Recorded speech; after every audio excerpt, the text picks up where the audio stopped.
Good afternoon, everyone. Good afternoon, Carla. You better be careful. I can see when you're not watching your computer on this thing. So hope all is well for everybody, especially in these interesting times that we're in today. So without delay, we'll go ahead and get started. I see we have a couple other folks. Looks like from Simpson. So glad to see you guys. Tell James Dunlap that I'm waiting on my invitation to his house to go striper fishing. So let him know that next time you guys talk to him. So hopefully I'll see him maybe at the Building Officials Association of Georgia in next month, I think. So, or no, it's this month. It's October, so it's this month. So anyway, let's get started. If you guys have, thank you, Jackie. I appreciate that. Make sure you let him know.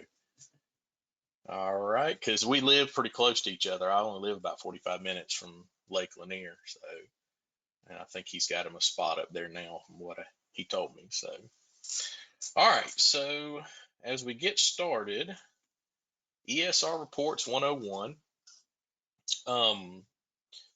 One thing that I do want to show you guys is right here, a review of the functions that we have. So if you look at, you should have a box that looks similar to this on one of your screens. And there's some controls there for you to mute your microphone or unmute your microphone. You can also raise your hand to make a comment. Easiest thing is to type the question in. But since we don't have like 40 people on like the other day, since this is such a small group, hey, if you just want to unmute yourself and say, hey, Josh, I got a question, feel free to do that. I'm more than happy to answer any of your questions that I may be able to. So type a question in if you want to, or just raise your hand, or just say hey, and we'll go from there. Let's see. So the course number, this is the information that you'll need for ICC as a preferred provider that you will need. The PPP ID number, that's the preferred provider ID, is 2432. Really, all you're going to need to get your credit is going to be the course number, which is 24685. So if you write that down, you will be able to get your credit for ICC when you go to their website. You'll automatically receive an email, I believe probably tomorrow, that will give you detailed instructions on how to go on their website and what you click to be able to get your credit for today's class. So again, for those that know me, I know Carla knows me very well. She's from down South Georgia, so real close to where I am from.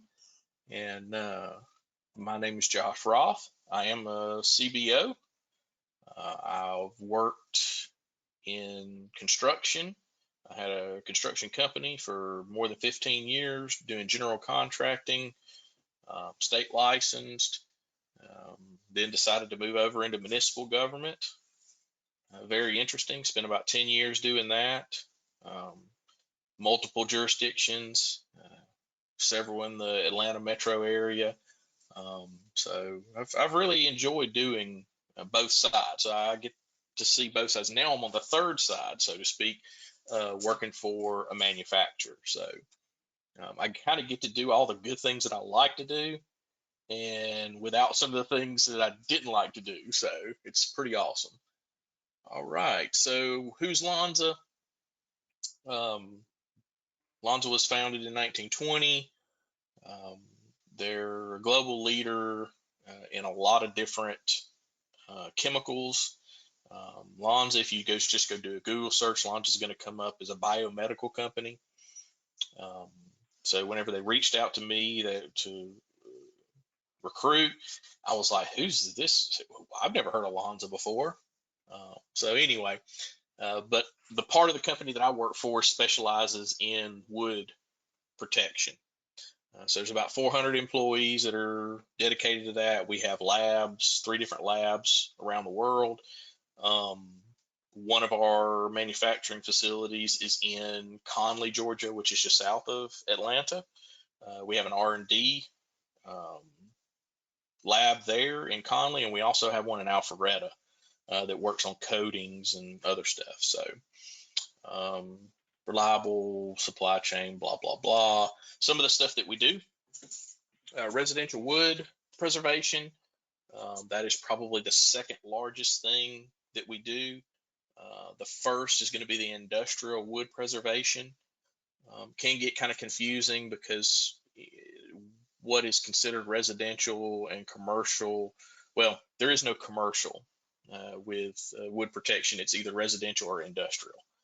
So the industrials are your telephone poles, railroad ties, pilings, dock material, things like that. That is a major source for us. I think we're somewhere around 75% of the market share we have for that type of protection in wood. Not near that amount in the residential, but we are making some strides over there in that side too. All right, so we do engineered wood preservation. We can do colorants, fire protection, so fire treated wood. We have the oldest treatment developed. It's almost, I think, 50 years old. So it's been around a long time. It's called Drycon. And we have a new Drycon off of that that we just put out. So we're going to look at that ESR report today. All right, so ESR reports, what you came to talk about or what you came to listen about. I'll tell you what I'm going to do. I've got a few slides, but the easiest thing I have found doing this is just to put up on the screen an ESR report and kind of go through it. So that's what I'm going to do real quick here. Let me find my, let's see here, right there, Drycon FS. Let me slide it over here so you all can see it. All right, so here's your atypical ES report. This is a new report that was just published probably in the last couple of months. Well, I guess you can see issued in July 2020. This is for a revision of Drycon. We're calling it Drycon FS. So it does the same thing, it's just a different generation of it. So when we look here, we see divisions and sections. And a lot of people don't even understand what those mean. What is a division and what is a section?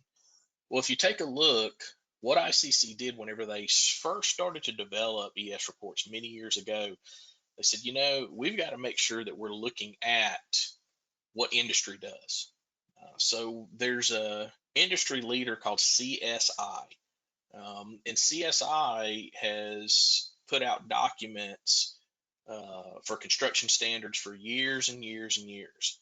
And they're kind of the go-to for the standards and also for how the standards are laid out, how specifications are laid out for architects and engineers. So that's what they took that from. This is based on the construction, the CSI labeling. So a division is 6060000 wood, plastics, and composites. So that means everything in like a chapter 6, you could call it, is dealing with either woods, plastics, or composites. And then you go and you break down. So it's kind of like this is the chapter, like maybe we'd have like chapter 3 of the code book. And then this is the section that's specifically related to this product. So this section is 060573.13, which is specifically for fire retardant wood treatment. So just simply they use those to identify the construction materials and everything. It's really good because a lot of people that are doing the specifying are familiar with these codes and they use them day in, day out. So it's something that's familiar to them. Now, as a building official, honestly, I didn't know what they were. I had to look them up and say, okay, what are they even talking about? What is this division? What is this section? So anyway, we've kind of figured out what those are. The next important thing to me is knowing who the report holder is, especially for code officials. The reason you want to know who the report holder is ultimately if you have a question about the product or about the installation in which the product was installed, this is the person or company that you need to reach out to. They are the ones who did all of the testing and filled out all of the paperwork, and they own the ESR report. So ultimately, they're the ones who should know everything there is to know about their product. So if you run across an issue in the field and you're like, you know what, this just doesn't look right, or, you know, I read the ESR report, but I don't understand exactly what they were meaning by this. All you've got to do is see who the report holder is. Great news is later in the report, there's contact information also for them. All right, so now we're looking at the subject. Is Drycon FS fire retardant treated wood? Now, what is this? Additional listees. You have any idea what that would mean? You know, why would we have all these other company names on this? Well, specifically, you may not see this in a lot of ESR reports. I would gather to say it's probably about 50-50 on ESR reports. But in our specific situation, we manufacture the chemicals that are used. We don't do the treatment. So there are treaters that actually take the wood and they take the chemical and they put it together. And when they put it together, that's when it becomes a fire retardant piece of treated wood. So what we have to do is we have to list the companies that are approved to do that. And the reason why is because these companies receive third-party inspections from Icc. So when Arch Chemical or Lonza, Arch is just the old subsidiary of Lonza, when we pay for our ES report to renew it each year, we actually are paying them to physically go and inspect these plants that are listed here to make sure that they qualify and that they're doing what they're supposed to, that they're following the guidelines, the treating guidelines. So that's why you'll see those on ES report. Now, a lot of ES reports, you won't see that. So if I'm manufacturing, I'll give you an example. Say I manufacture a window and that whole product is mine, and once it leaves, it gets installed on site. If I have an ES report for that, then if I'm the manufacturer and I've designed it and I've made it and it leaves my factory complete, then you wouldn't have these additional listees listed on there. So there's a difference in some of the reports that you'll see because some have listees and some do not. But that's what a listee is. It's kind of like an approved vendor that is being inspected. And later on in the as we look through the report, you'll get to see how you'll know who treated what piece of wood. All right, so the scope. Now, this is one of the most important parts of an ES report for a code official. And we've heard of scope a lot, especially when it comes related to our handicap accessibility. We know that we always have to look at the scope first. Where do I apply this code? And same way with an ES report. So what it's saying is that this report complies with the following codes: 18, 15, 12, 9, and 6. Now, here's why this is important for you to look as you receive these, is that sometimes a product is not listed for the most recent code. or it may have been listed for prior codes, but never updated for the 15 or the 18 code. So you have to be careful. That's one of the things that you want to look at, because if the scope, it doesn't say that it's okay or that it complies, see compliance with the following codes. If it doesn't say that the most recent code or the code that you're on in your state that you enforce, then it is not valid for that. It has to comply with the code that you currently are using in your state. So this one is in compliance with 18, 15, 12, 9, 6, the IBC. And then look down, the next line says the 18, 15, 12, 9, the 6 IRC. So right below that, it says properties evaluated. Now you know this is giving you information on what did they look at in the testing to approve or to give an ESR report. So here it says it's going to be flame spread.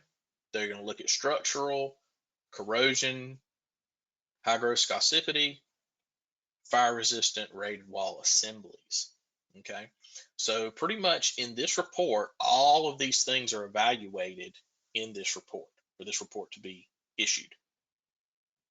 All right, another important one is the next two, use. And I'm going to read this. This is very important. This is where we have some instruction, so to speak. And as a code official, you need to always read this part of the ES report. It says, Drycon FS fire retardant treated wood is used in areas that are not exposed to the weather or wetting, but may be exposed to dampness where the code permits the use of wood or fire retardant treated wood. So in other words, this is not an exterior product. You cannot take this product and treat a piece of T111, like the plywood that looks like siding finish. You couldn't treat that product with this and put it on the outside of a house and it be compliant. And there's reasons why, because it won't pass that testing for an exterior product. There's different testing involved. So we have to be careful. We always want to make sure we're seeing, okay, where is this product used? That's what it's telling you. Where can it not be used? The next section is our descriptions. This tells you what this is. What does this product do? All right. It's a fire retardant treated wood. And here's something that's also important, and it seems stupid when I tell you this, but it means there's a difference. Okay. It says wood is lumber and plywood impregnated with Drycon FS fire retardant chemicals by a pressure process. So it sounds kind of weird. Well, wood is wood, right? No, wood is not just wood. Okay. So there's a big difference between solid wood or lumber, which is like a 2x type material, and plywood, because plywood is laminated together. It's different separate plies that are put together and glued together and smashed and heated. So it reacts differently than just a chunk of wood would. So just to give you an example, some products may be listed for lumber, some may be listed just for plywood. And because there's a big difference in between the wood and what's in the wood. It can cause it to react completely differently because of that. So here it lists which lumber species are recognized.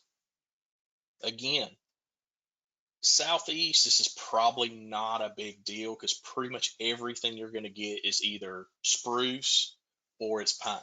Okay. Out west, it's a little bit different.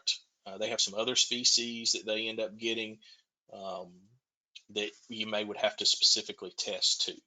But just an inside, usually Southern Pine, SYP, Southern Yellow Pine, usually when you test it, it is usually considered like the worst case scenario. So just FYI, if it's good in Southern Yellow Pine, it's probably good in most of these other species. Now I have another ES report for the original Drycon, and it lists about 20 different species. And that's just because over 40 or 50 years, you know, they would have customers that would come in and need something else. All right, let's see. Would lumber include like glue lambs? Lumber does not include glue lambs. It does not. That is a different product in itself.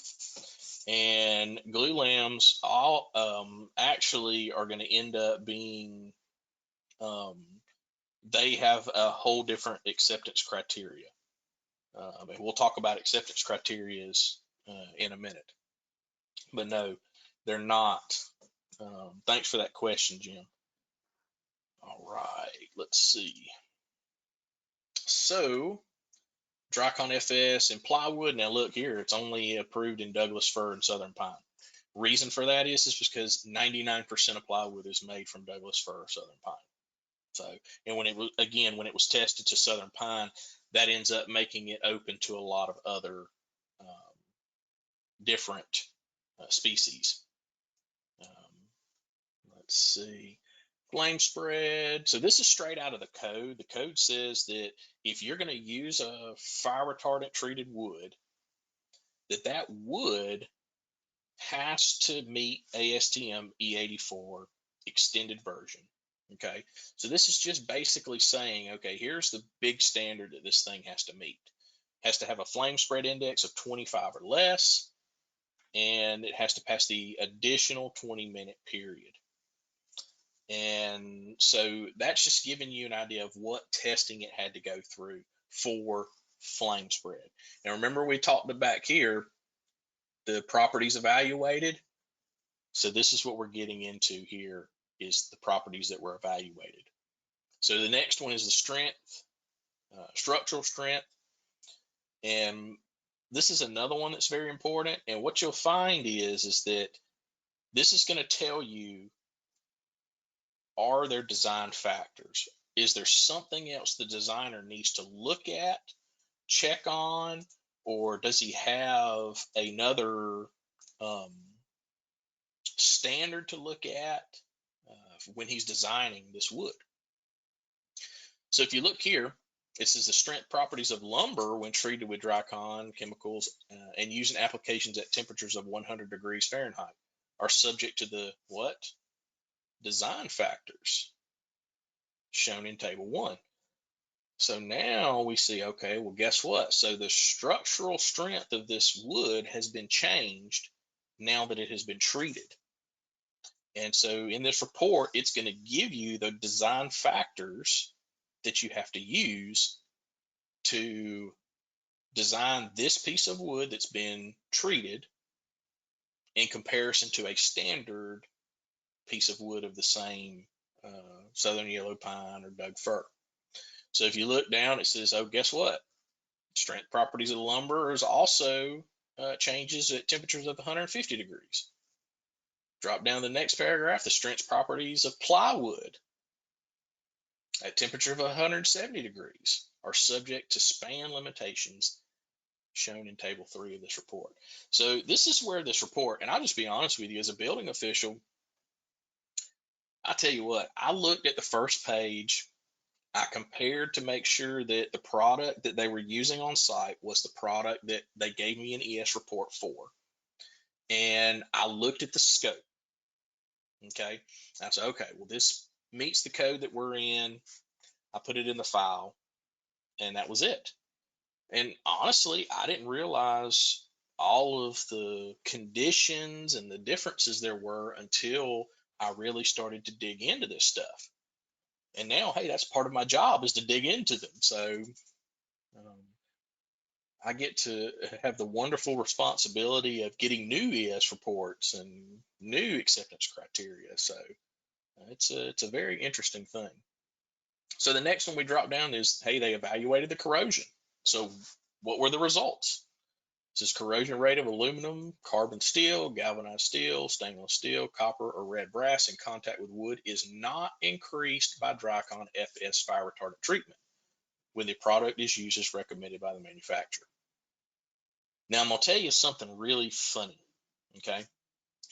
And I haven't dug down in the rabbit hole yet to figure out why this is, but in the building code, in the IBC and the IRC, it says that if you're using products that are fire treated, that they have to have galvanized at a minimum nails.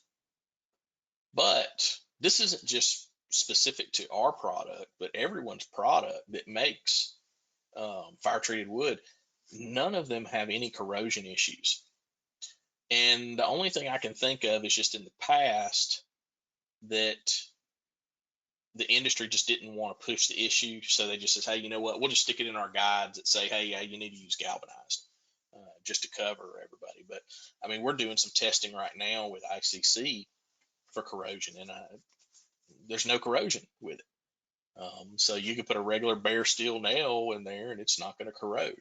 But again, right here, even though it says that, later in the report, it says that the manufacturer says you need to use galvanized nails. So that's why sometimes you got to read the whole report to really understand what they're allowed to do and what they're not allowed to do when installing the product. Because ultimately, you still have to look at the manufacturer's instructions.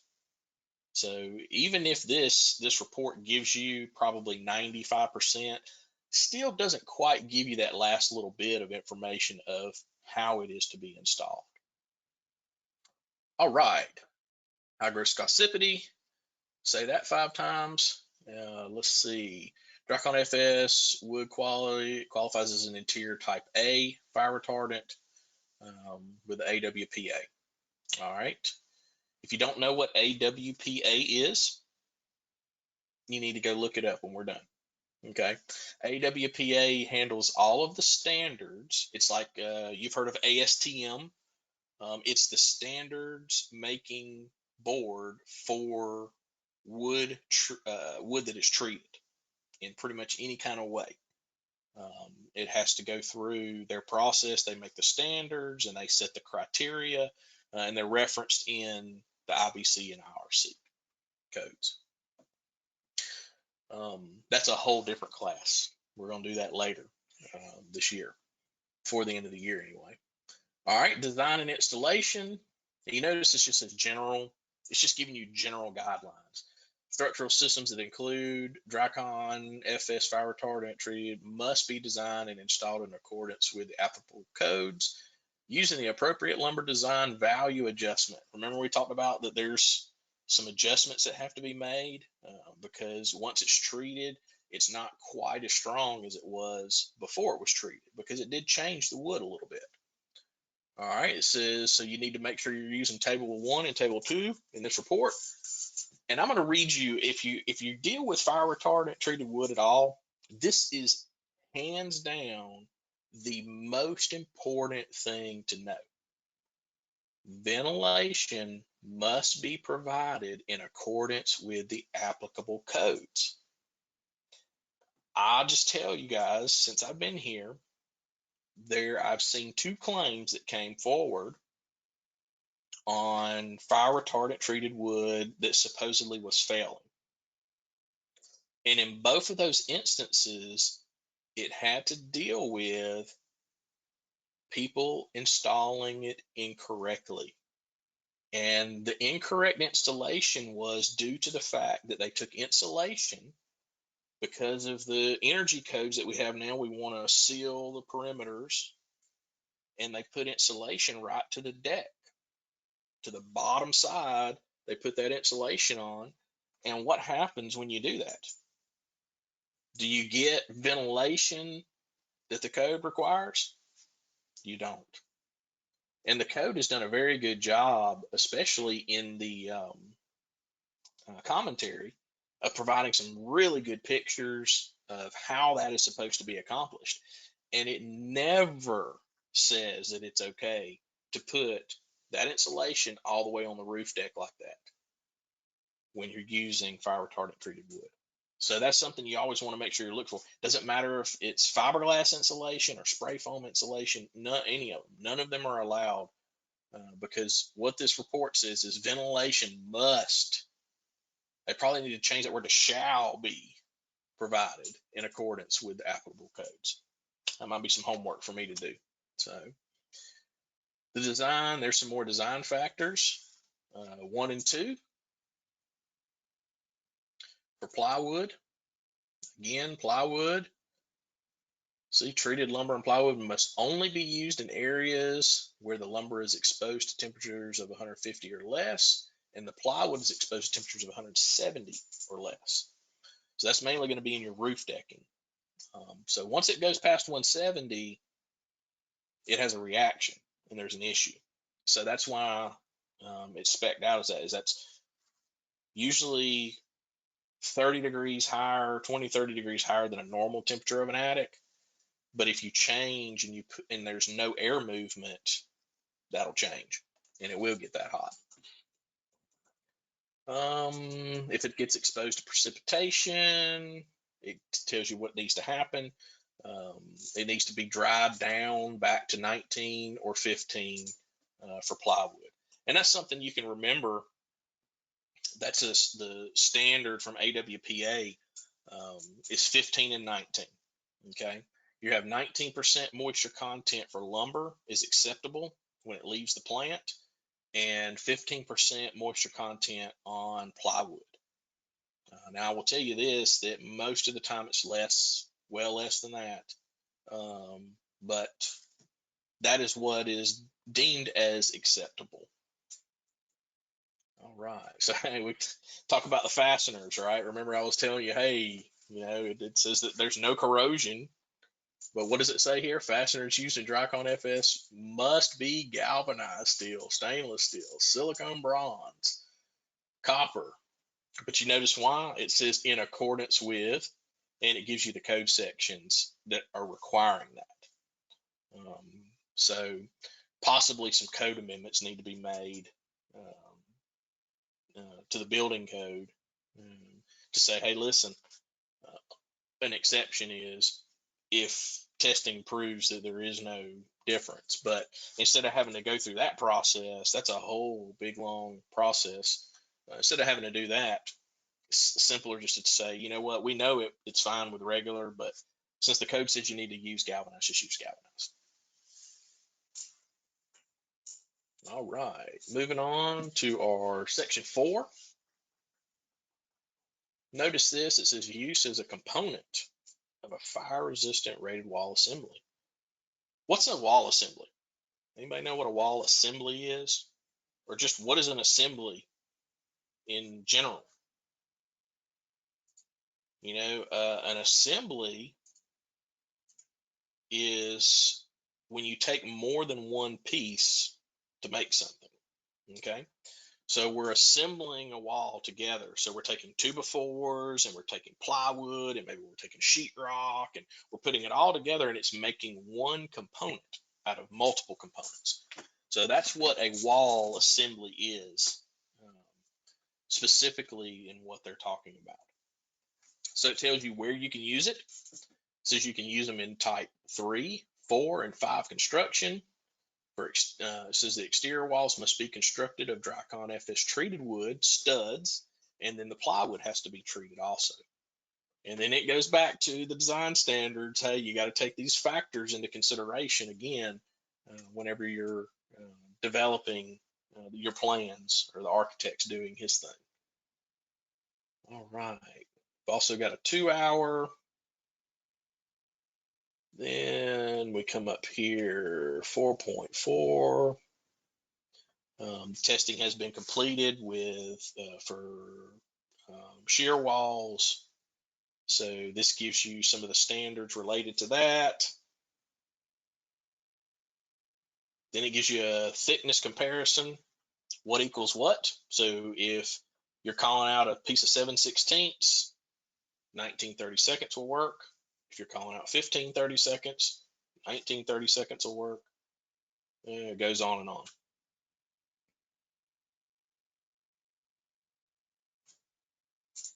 Give me a sec. Let me give me a sip of drink here.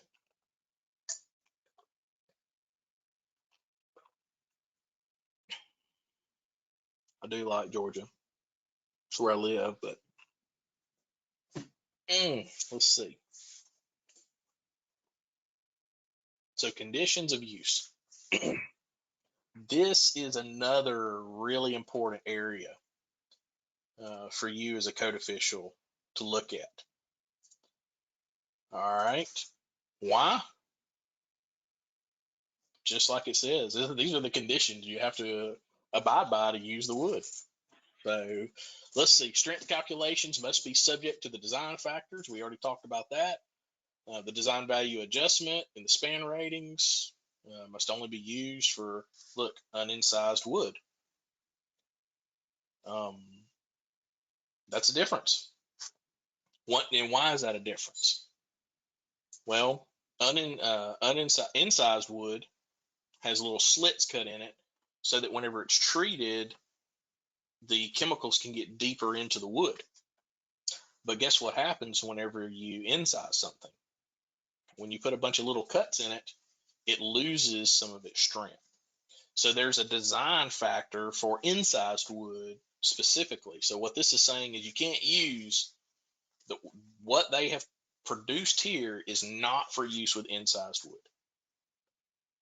All right. So honestly, Carla will never see a piece of incised wood unless she moves out west of the Mississippi. And I don't think she's going to do that. Let's see. Drycon FS must not be installed where it will be exposed to precipitation, direct wetting, or regular condensation. Must not be used in contact with the ground. So you couldn't just use it as a bottom plate. Let's see. Drycon FS lumber must not be ripped or milled. Now, why couldn't you rip it or mill it? It tells you, because it alters the surface burning characteristics and it invalidates the flame spread. Now, when we say rip, we mean lengthways. Okay, you can cross cut it, so you can take a 2x4 and you can cut it in half this direction if it's running this direction, but you cannot rip it down. So you can't take a 3.5 inch 2x4 and rip it to 3 inches and it still meet or it still be qualified. Same thing with it says milled. So you could take a piece of plywood and you can sand the plywood lightly. Hand sand is what we usually call out if you need to put a finish on it. You can't take a grinder or a belt sander and put a belt sander on it and try to sand it down. Because what that does is it takes a lot of the chemical treatment out. And it takes it out where it needs it the most, which is the outside. And then it says, hey, you got to use these treatment facilities of the listees. Why? Because they're under a quality control program that's inspected by Icc. So it's a third party. Now, what's interesting about that is that our company specifically, we test in-house. So we require our treaters to send us samples, and we have our own laboratory and we test them in-house. So we can tell, did they dilute it a little bit, or is there something in the chemicals that's not supposed to be there? Are they, did they not clean their tanks out good? We can tell all of these things through their samples. I was talking to the R&D manager a few weeks ago. She told me that last year they processed 30,000 samples. So we can also tell if it's our product. They also handle issues with claims. So we can take the piece of wood and we can test it and see, hey, was this our chemical that was used? Was it another manufacturer's chemical that was used? Was it good or was it not? If it's not, hey, you know what? It's valid for a claim. Now, this next section gives you, it's just like a tiny little paragraph, but it means so much more than anybody realizes, okay? Data in accordance with the ICC Acceptance Criteria for Fire Retardant Treated Wood, AC66. Does anybody know what acceptance criteria is? I'm going to shut up and give you a second to see if anybody knows what acceptance criteria is.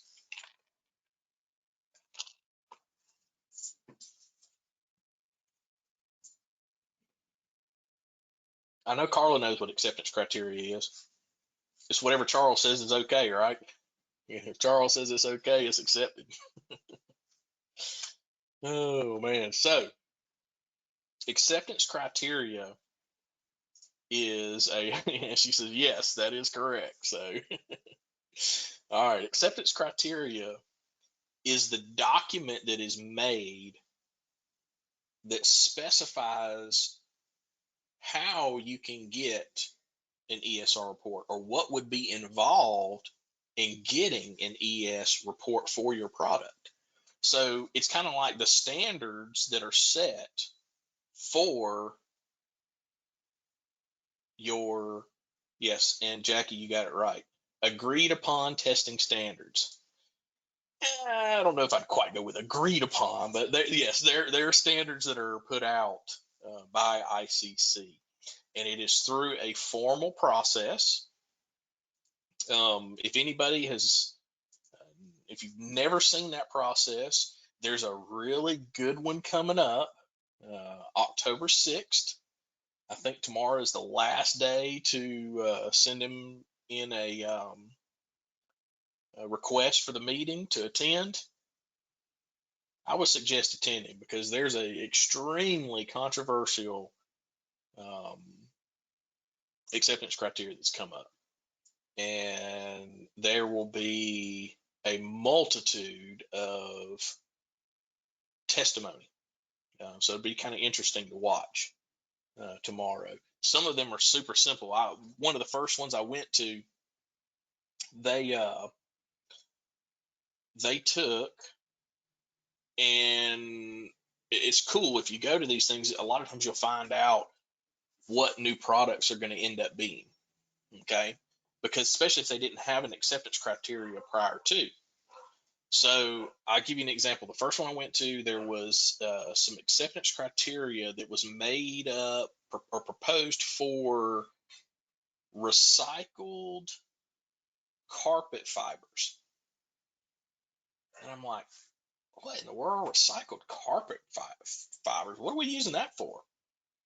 So I went to the meeting because there was some other stuff there I wanted to listen to. And what they're doing is that they did get theirs approved and through, but there's a company that takes and recycles carpet, and they take the fibers out of it and they use it in concrete. So we're familiar with concrete. You either have to put wire in it for flat work, or you have to put fiber in it, right? Well, somebody figured out that, guess what? This is the same, can be used the same way as fiberglass fiber is in concrete. And so now there's an acceptance criteria for that. Now, in the acceptance criteria, they did put limitations on it. So they said, you know what? Here's some things that you can do with it. You can do flat work with it, sidewalks, non-structural type. But they said, you know what? We're not ready for you to be able to stick it in footings and things of that nature yet. But that was an acceptance criteria. So you got to kind of see where things may be going in the future. Is you'll be some of the first to know, because before these products are released, most of them are having to get an acceptance criteria, or they have to amend an acceptance criteria to make it apply to their product, so that they know what they're supposed to do, how they're supposed to test their product. So for fire retardant treated wood, it is AC66. So the interesting one that's coming up next week, or whenever it is, October 6th, I think, is, or 7th, maybe it's Monday, I can't remember. I think it's the 7th, is for, what is it? not coatings, because we have 479 as coatings. It is for penetrants. So I just want to ask you guys, what's a penetrant? Anybody know maybe a definition of a penetrant, or just another product that would be considered a penetrant? Anybody know? I'm gonna give me another swig of tea.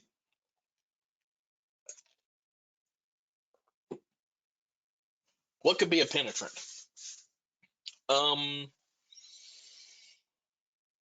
Well, how about stain? Stain is a penetrant. That is probably the most recognizable product that you would know of. That is, they use the terminology penetrant in. We call it coatings, okay? They're coatings. They coat the outside. They don't do anything to the inside. They just coat the outside. So, but that's what this one's going to be. It's 516, AC 516 is the criteria. Like I said, it should be very interesting. All right, so now that we've talked about acceptance criteria, hopefully you know what it is. If you're a code official, or if you're an ICC member, paid member, you can get the acceptance criteria for free. If you're not, you have to pay for it because it is like a standard. Okay, so Carla could go on, she could log on to her ICC. She's going to have to do a word search because it's definitely not the easiest thing to find, but she'd have to put in ICC acceptance criteria search, and it'll take you to the page, and then that page is going to ask you to log in. You can log in.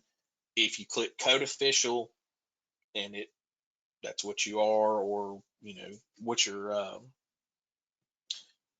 membership is under, then you can view it and print it and save it or whatever. Or if you need one, just let me know. I'm more than happy to help you. I've got a lot of them that we've paid for and downloaded. So, and I've got some other ones, but yeah, so the acceptance criteria code officials can look at for free. Now, we'll tell you this, acceptance criteria is very interesting. If you go to the code hearings, a lot of us have been to code hearings, and code officials and other folks in the industry, that's the big thing you go to. And it's a big open room. You got a floor, you can speak, it's recorded. You can watch the recordings later to see who said what and what the reasonings were for and against. Well, for some reason, that's not available for acceptance criteria. For acceptance criteria, your only option is to be present for the meeting. If you are not present for the meeting, then you have no idea what the pros and the cons are, what was argued for and against it. All you know is what the outcome is that, hey, there's a new acceptance criteria, or there is no new acceptance criteria. You can't even get, if you go search, you can't even get a copy of what the last meeting's minutes were, or the last meeting's agenda was. You can't even get that unless you're on it with them and are copying these things and keeping them for yourself. If you don't do that, there's no secondary access to them. ICC does not allow you access to them. I don't know why. I've asked, and all I got back from ICC was it's a policy. I'm okay, because I was trying to get some background on something several months ago, and I went up the chain a little bit, and they were like, sorry, we can't give you that. So it's very interesting. If you're not there, you're never going to know what the arguments were for and against. All right, that's my soapbox for the acceptance criteria. Identification. This is another really important one. So the code requires these products to be identified. Okay, the code requires a lot of products to be identified, and that's a good thing, because that way, as the code official, you know what to look for. You probably are going to know where it's going to be located on the material, because ICC goes as far as to even say that sometimes in the code is where it shall be placed. So remember I told you that there was going to be the report holder's contact information. There it is right there. Archwood Protection, Conley, Georgia, womanizedwood.com. There's another email, and then there's a phone number also. So remember, if you have an issue, that's where you're going to find contact information to reach out to them. It may take you a little bit to find the correct person, because it's like here, this does not come directly to me. If you call that phone number, it doesn't go directly to me. But when you say, hey, I need somebody with codes and standards, I've got a question on an ES report, most of the time it'll get directed in our situation to me. All right, and then here's the contact information for the additional listees. It tells you where they're located. Remember we talked about those tables? These give the engineer everything he needs to know. Okay, so look at this bottom one, fasteners and connectors. This is in comparison to an untreated piece of wood. So an untreated piece of wood would be considered 1. So the rating for a piece of fire treated wood is 0.90. Okay, so they have to run those factors, and then you may have to jump up one where maybe you could have used an 8-penny nail for it. Maybe they said, you know what, let's use a 10-penny nail now instead of an 8-penny nail, or a number 9 screw instead of a number 8 screw. It may make a touch of difference in the application of it, but you can see it's really close. Look at this. Compression parallel to grain, 0.96, 0.99. Shear is the same in Douglas fir and spruce fir. It's 0.95. Those are really, really close. Really close. The biggest difference is this one right here in your bending, 0.82.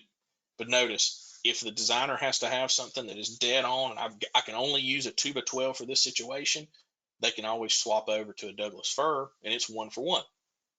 So it gives them some options to think about. Then we come down and we look again. Here's another table for our 150 degree for the treated lumber. It tells you what the factors are in southern pine, Douglas fir, spruce fir. Scroll down, and here's your plywood rating for 170. Gives you a span table. You see the same thing in your code book. It's a span table, and this one just gives you one that's specific to this product. So if you don't learn anything else, there's 3 things that I want you to make sure you understand. One is you have to know the scope. Scope is the number 1. If you read the scope and it says this is for the 2012 code and your state is on the 2018 code,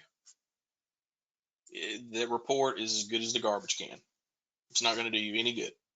It's not approved for your year of code. And there may be a reason for that, because the codes change and sometimes they're more stringent than they were before. And that product may have been able to be used for many other code cycles previous, but then there may have been a change that caused you to no longer be able to use it in that code cycle. So that's the number 1 thing, your scope. Number 2 thing is whenever it gives you some instructions, you need, like tables and things of that nature, you need to make sure you follow them. Really important. It's one of the most important things. What do we say as code officials? The devil is in the details. And unfortunately, we get really busy sometimes, and we just don't have the time to really sit down and look at these things. But we need to make sure that we have the time. The third thing I want you to remember is that it's identified. Okay, it's identified. So most of your products are going to be identified. And then when you look in the ES report, you can compare what you see in the field as what's on the site. So if you look at this is a stamp that is in the report. So all of those vendors, those several vendors that the additional listees, all of those listees have to stamp that wood with this specific stamp whenever it leaves. So when it comes to your job site, you should be able to take that ESR report out and look at it in one hand and look at the product in the other hand, and you're like, hey, yeah, this is the stuff. You're good. Because believe it or not, sometimes contractors will substitute material. I know you've probably never seen that before, but it does happen. So this is really good. Now you notice another little detail. Remember I told you lumber and plywood are different, right? Well, look at this. Lumber, fire retardant treated lumber. Okay, this one's for the lumber. Look at this. Where's the difference? I'm going to show you where the difference is. Flame spread is less than 25. But look at the smoke develop index, less than 200. Now scroll down and we're going to say plywood. Oh, fire retardant treated plywood. Okay. Look, flame spread less than 25. Smoke development less than 50. So the plywood actually is better than the lumber in the reaction. Why is that? I don't know. If I knew, I'd tell you. It's a secret. Then the last thing that I want to talk about real quick on this ESR report is that it gives you the assemblies. Remember in the very beginning, it says part of the scope of this was to give you assembly applications. So instead of you having to go up and look online at a website for the product or something like that, they've taken these assemblies that are already approved and tested and put them in the report so that it's already right there for you in that report. So this one shows, look, a 1 hour load bearing rated from one side, the interior side, and it lists out, if you're familiar with looking at assemblies, it lists out, okay, number one, guess what that is? It's gypsum board, 5/8. Look at what kind it is. This is something I definitely want to make sure that most folks remember.